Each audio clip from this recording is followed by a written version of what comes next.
ಓಂ ಸೋಂ ಸೋಮಾಯ ನಮಃ. ಓಂ ನಮೋ ನಾರಾಯಣಾಯ ಶ್ರೀಕೃಷ್ಣಾಯ ನಮಃ.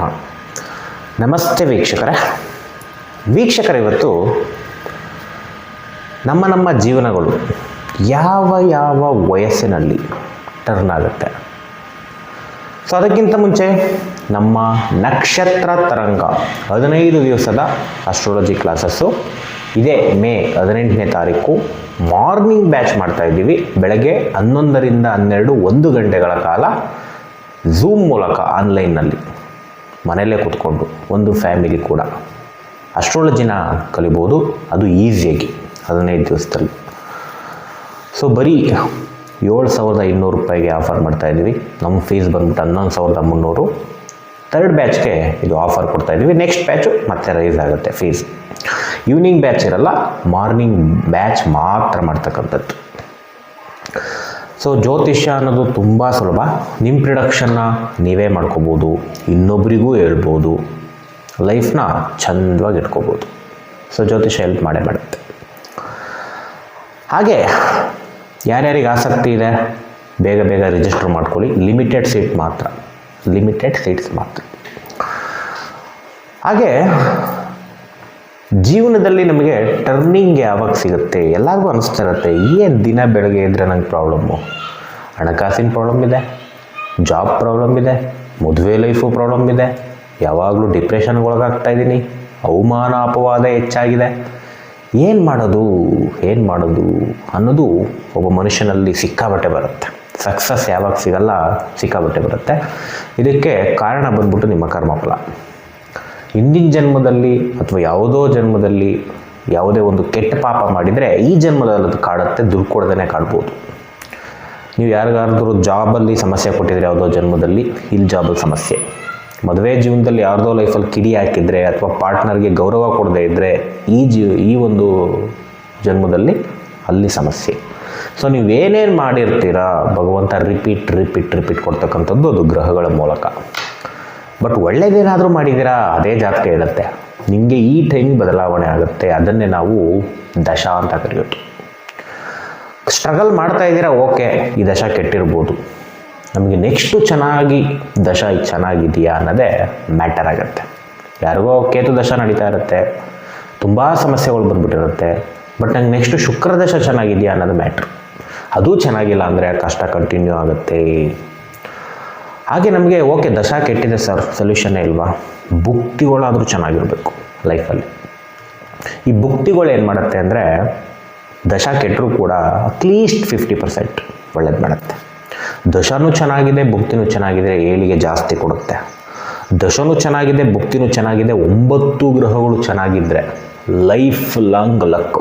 ಏನೋ 1 ಗ್ರಹ 2 ಗ್ರಹ ಯಾರಿಗೋ ಕೆಟ್ಟಿರ್ಬೋದು, ಇಲ್ಲ ಅಂತ ಅಲ್ಲ, ಬಟ್ ಒಬ್ಬೊಬ್ಬರಿಗೆ ಎಲ್ಲವೂ ಚೆನ್ನಾಗಿರುತ್ತೆ. ಯಾವುದೋ ಒಂದು ಡೊಂಕ್ ಇರುತ್ತೆ ಲೈಫಲ್ಲಿ, ಇಲ್ಲ ಅಂತ ಅಲ್ಲ, ಬಟ್ ಗ್ರಹಗಳು ಚೆನ್ನಾಗಿದ್ದರೆ ಲೈಫು ಸೇಫಾಗಿರುತ್ತೆ. ಬಟ್ ನಮಗೆ ಜೀವನದಲ್ಲಿ ನೆಕ್ಸ್ಟ್ ದಶಾ ಚೆನ್ನಾಗಿದೆಯಾ, ಫ್ಯೂಚರ್ ದಶಾ ಅನ್ನೋದೇ ಇಂಪಾರ್ಟೆಂಟ್ ಆಗುತ್ತೆ. ಈ ದಶಾ ಚೆನ್ನಾಗಿದೆ, ಮುಂದಿನ ದಶಾ ಚೆನ್ನಾಗಿಲ್ಲ ಅಂದಾಗ ಅದು ಒಪ್ಪೇ ಮಾಡಲ್ಲ. ಈ ದಶಾ ಸಾಧಾರಣವಾಗಿ ಕೊಡುತ್ತೆ. 2 ದಶಾ ಚೆನ್ನಾಗಿದ್ದರೆ ಈ ದಶಾ ಇನ್ನೂ ಹಪ್ ಮಾಡಿ ಬಿಸಾಕುತ್ತೆ ನಿಮ್ಮನ್ನು. 2 ಚೆನ್ನಾಗಿಲ್ಲ ಅಂದರೆ ಲೈಫಲ್ಲಿ ಏಳಿಗೆ ಆಗೋಕ್ಕೆ ಸಾಧ್ಯನೇ ಇಲ್ಲ.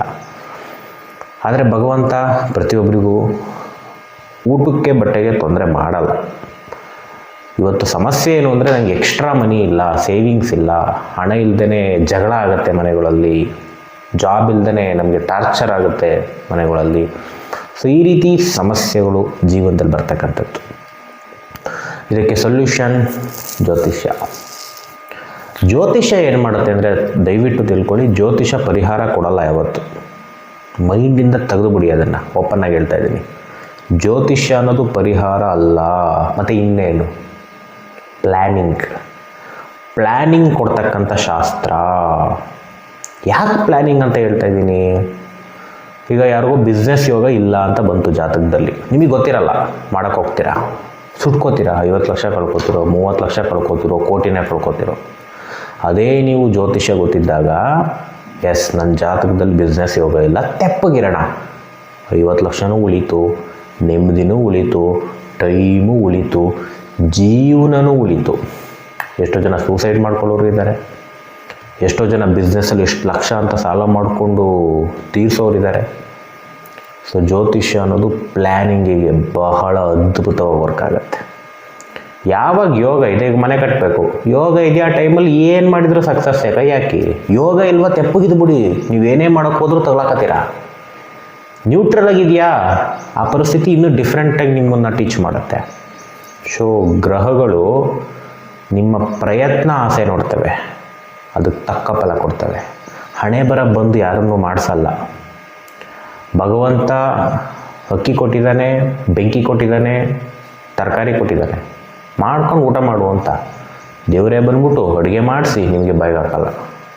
ಹಾಗೇ ಹಣೆ ಬರ ಇರಬಹುದು, ನಿಮ್ಮ ಹಣೆ ಬರ ಜ್ಯೋತಿಷ್ಯದಲ್ಲಿದೆ ಹಿಂಗಾಗುತ್ತೆ ಅಂತ.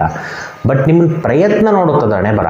ಇವ್ನಿಗೆ ಏನು ಆಸೆ ಇದೆ, ಎಷ್ಟರ ಮಟ್ಟಿಗೆ ಆಸೆ ಇದೆ, ಇವನೇನು ಪ್ರಯತ್ನ ಮಾಡ್ತಾ ಇದ್ದಾನೆ ಅನ್ನೋದ್ರ ಮೇಲೆ ಬಂದು ನಿಮಗೆ ಫಲ ಕೊಡುತ್ತೆ ಹೊರತು ಇವನಿಗೆ ಹಿಂಗೇ ಕೊಡಬೇಕು ಅಂತ ಬರಲ್ಲ.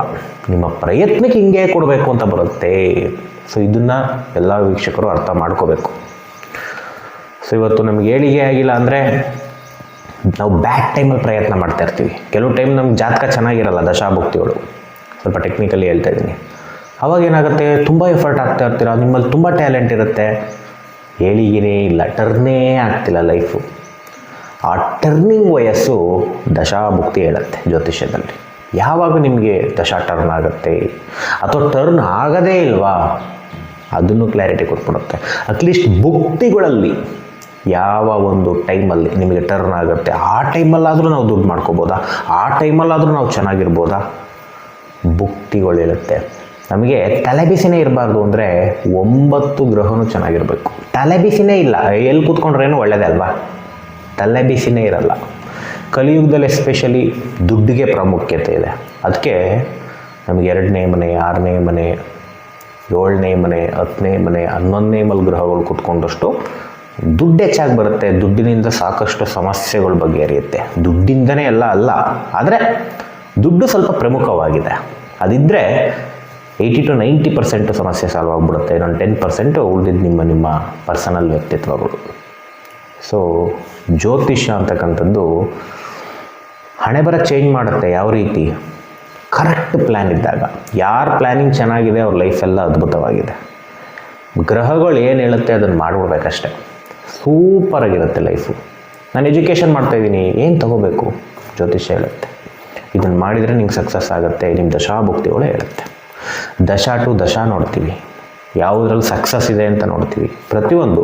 ಸೊ ಇದನ್ನು ನೀವು 15 ದಿವಸದಲ್ಲಿ ನೀವೇ ನಿಮ್ಮ ಲೈಫ್ನ, ನನಗೆ ಏಳಿಗೆ ಇದೆಯಾ, ಇದು ಏಳಿಗೆ ಇಲ್ಲ ಅಂದರೆ ನಾನು ಹೆಂಗಿರಬೇಕು, ಯಾವ ಕೆಲಸ ಮಾಡಬೇಕು, ಯಾವ ಕೆಲಸದಲ್ಲಿದ್ದರೆ ನಂಗೆ ಒಳ್ಳೆಯದಾಗುತ್ತೆ, ಮತ್ತು ಮಂತ್ರ ಯಾವ್ದು ಹೇಳ್ಕೋಬೇಕು, ತಂತ್ರ ಯಾವ್ದು ಮಾಡ್ಕೋಬೇಕು, ಪ್ರತಿಯೊಂದು ಡೀಟೇಲ್ಸ್ ಈ 15 ದಿವಸದಲ್ಲಿ ನಾವು ಹೇಳ್ಕೊಡ್ತೀವಿ. ಸೊ ಹಾಗೆ ಇದನ್ನು ಟೆಕ್ನಿಕಲಿ ಹೇಳಿದ್ದೀನಿ. ಫಸ್ಟು ಮಾನಸಿಕವಾಗಿ ನಾವು ಸರಿ ಹೋಗಬೇಕು. ಮಾನಸಿಕವಾಗಿ ಸರಿ ಹೋಗಬೇಕು ಅಂದರೆ ಪ್ಲ್ಯಾನಿಂಗ್ ಚೆನ್ನಾಗಿರಬೇಕು. ಆಮೇಲೆ ಆಟೋಮೆಟಿಕ್ ಪರಿಸ್ಥಿತಿಯಿಂದ ದುಡ್ಡು ಬರುತ್ತೆ ನಮಗೆ.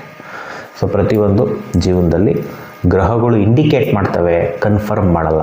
ಇಂಡಿಕೇಟ್ ಮಾಡ್ತವೆ, ಕನ್ಫರ್ಮ್ ಮಾಡಲ್ಲ. ಒಂದು ಜಾತಕದಲ್ಲಿ ಡಿವೋರ್ಸ್ ಇರ್ಬೋದು, ನಿಮ್ಗೆ ಡಿವೋರ್ಸ್ ಆಗೇ ಆಗುತ್ತೆ ಅಂತ ಅಲ್ಲ, ಆಗೋ ಸಾಧ್ಯತೆ ಇದೆ, ಬಾಯಿ ಮುಚ್ಕೊಂಡಿರೋ, ಇಲ್ಲಾಂದರೆ ಕಳ್ಕೊತೀಯ ಜೀವನ. ಇಂಡಿಕೇಟ್ ಮಾಡ್ತವೆ. ಡಿವೋರ್ಸ್ ಮಾಡ್ಕೊಳ್ಳೋದು ನಾವುಗಳು ಅಂದ್ಬಿಡ್ತೀವಿ ಹಣೆ ಬರ ಅಂತ, ನಾವುಗಳೇ ಮಾಡ್ಕೊಳ್ಳೋದು. ಹಣೆ ಬರ ಇಂಡಿಕೇಟ್ ಮಾಡುತ್ತೆ ನಿಮ್ಗೆ ಬ್ಯಾಡ್ ಕರ್ಮ ಹಂಗಿದೆ ಅಂತ. ಸೊ ಅದನ್ನು ಸಹಿಸ್ಕೊಂಡು ಹೋಗ್ಬೇಕಾಗತ್ತೆ. ಅಷ್ಟು ಈಸಿ ಇರಲ್ಲ. ಈಸಿ ಮಾಡ್ಕೋಬೇಕು ಅಂದರೆ ಸಹಿಸ್ಕೋಬೇಕು. ಸೊ ಪ್ರತಿಯೊಂದನ್ನು ಇಂಡಿಕೇಟ್ ಮಾಡುತ್ತೆ, ನೀನು ಸಹಿಸ್ಕೋಬೇಕಾ ಬ್ಯಾಡ್ವಾ, ಯಾವ ರೀತಿ ಇರಬೇಕು, ಬರೋದಿಲ್ಲ. ಆ ಟರ್ನಿಂಗ್ ಲೈಫ್ನ ಜ್ಯೋತಿಷ್ಯ ಹೇಳುತ್ತೆ. ಯಾವಾಗ ಟರ್ನ್ ಆಗುತ್ತೆ ಅಲ್ಲಿ ತನಕ ಸಮಾಧಾನವಾಗಿರೋದು ಲೈಫಲ್ಲಿ. ಬಂತ ನಮ್ಮ ಟೈಮಿಗೆ ಎಫರ್ಟ್ ಹಾಕೋದು, ಕೆಟ್ಟದ್ದು ಮಾಡಬಾರ್ದು, ಎಫರ್ಟ್ ಹಾಕೋದು ಪಡ್ಕೋಬೇಕು. ನೀವು ಇಲ್ಲೀಗಲಲ್ಲಿ ದುಡ್ಡು ಮಾಡ್ತೀರಾ, ಕೆಟ್ಟ ಕೆಲಸ ಮಾಡೇ ದುಡ್ಡು ಮಾಡ್ತೀರಾ, ಅದನ್ನು ಜ್ಯೋತಿಷ್ಯ ಹೇಳುತ್ತೆ. ಅದನ್ನು ಇಂಡಿಕೇಟ್ ಮಾಡುತ್ತೆ. ನೀನು ಹಿಂಗೆ ದುಡ್ಡು ಮಾಡೋಕೆ ಹೋಗ್ತೀನಿ, ನೀನು ಬಿದ್ದೋಗ್ತೀಯಾ, ಹೋಗದೇ ಇದ್ರೆ ನಾನು ಕಾಪಾಡ್ತೀನಿ. ಇದೇ ಜ್ಯೋತಿಷ್ಯ ಶಾಸ್ತ್ರ ಹೇಳುತ್ತೆ. ಇದಕ್ಕಿಂತ ಮಿರಾಕಲ್ ಶಾಸ್ತ್ರ ಇನ್ಯಾವುದಿದೆ? ದಿಸ್ ಇಸ್ ಟಾಪ್ 1 ಜ್ಯೋತಿಷ್ಯ ಶಾಸ್ತ್ರ. ನಿಮ್ಮ ಜೀವನಕ್ಕೂ ಉದ್ಯೋಗಕ್ಕೂ ಈಸ್ ಟಾಪ್ 1. ಎಷ್ಟು ಜನಕ್ಕೆ ಜ್ಯೋತಿಷ್ಯ ಸತ್ಯ ಇದೆ ಅಂತ ಗೊತ್ತೇ ಇಲ್ಲ ಅಲ್ಲ, ಅಲ್ಲಿ ಸಮಸ್ಯೆ ಇರುತ್ತೆ. ಓಕೆ, ಸೊ ಹೇಳಿದ್ದೀವಿ. ನಮ್ಮ ಕ್ಲಾಸಸ್ ಜಾಯ್ನ್ ಆಗಿ ಬುಕ್ಕು ಸಿಗುತ್ತೆ, ಎಲ್ಲ ಸಿಗುತ್ತೆ. ಸೊ ಪ್ರತಿಯೊಂದು ಡೀಟೇಲಾಗಿ ಹೇಳ್ಕೊಡ್ತೀವಿ. ಒಂದು ಎಪಿಸೋಡಲ್ಲಿ ಹೇಳ್ತೀವಿ ನಾವು ಏನೇನು ಹೇಳ್ಕೊಡ್ತೀವಿ ಅನ್ನೋದನ್ನು. ನೆಕ್ಸ್ಟ್ ಎಪಿಸೋಡಲ್ಲಿ ನಾನು ಎಕ್ಸ್ಪ್ಲೈನ್ ಮಾಡ್ತೀನಿ. ಓಕೆ, ಸೊ May 18 ಮರಿಬೇಡಿ. ಮಾರ್ನಿಂಗ್ ಬ್ಯಾಚ್ 11 to 12 ಯಾರ್ಯಾರು ಮಾರ್ನಿಂಗ್ ಬ್ಯಾಚಲ್ಲಿ ಸೇರ್ಕೋಬೇಕು ಅಂತ ಇದ್ದೀರಾ ಸೇರ್ಕೊಂಬಿಡಿ. ಮಾರ್ನಿಂಗ್ ಬ್ಯಾಚ್ ಇನ್ಯಾವತ್ತು ಮಾಡ್ತೀವೋ ಗೊತ್ತಿಲ್ಲ, ನೆಕ್ಸ್ಟ್ ಈವ್ನಿಂಗ್ ಬ್ಯಾಚೇ ನಾವು ಮಾಡೋದು, ಸ್ವಲ್ಪ ಗ್ಯಾಪ್ ಕೊಟ್ಟು. ಸೊ ಸೇರ್ಕೊಳ್ಳೋರು ಸೇರ್ಕೋಬೋದು. ಎಲ್ಲರಿಗೂ ಒಳ್ಳೆಯದಾಗಲಿ. ಶ್ರೀ ಕೃಷ್ಣ ಅರ್ಪಣಮಸ್ತು.